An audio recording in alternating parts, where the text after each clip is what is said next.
Hey everybody, what is going on? I hope you guys are all doing well, and welcome to another tutorial video. In this video, I'm going to be explaining to you guys how you can limit the quantity of a product that can be purchased on Shopify. So let's get right into it. Now, I will be showing you a short version, which is sort of a cheat way. This will not limit the quantity that a product can be bought by a single customer. This will just limit the amount that can be bought in general of that product. If you want, you can edit the code, which I don't know how to do properly. There is a lot of steps that I cannot understand, and I would rather not confuse you guys.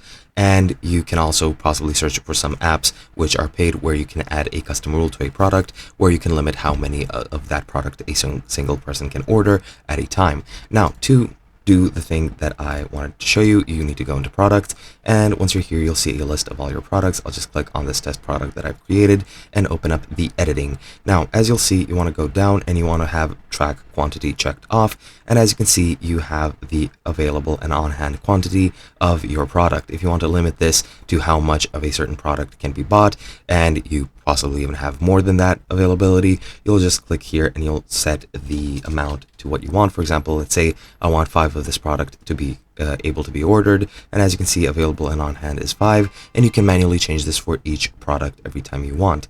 Now, as I've said, this is not a one-stop solution where it'll limit every purchase of every person to 5 of this product. This will make the total amount of products of this type available to 5, and you'll have to change it whenever new products arrive or whenever the stock that you've mentioned here is sold out. But yeah, pretty much that is all there is to that quick sort of version. Hope you guys enjoyed, and I'll be seeing you guys in another video.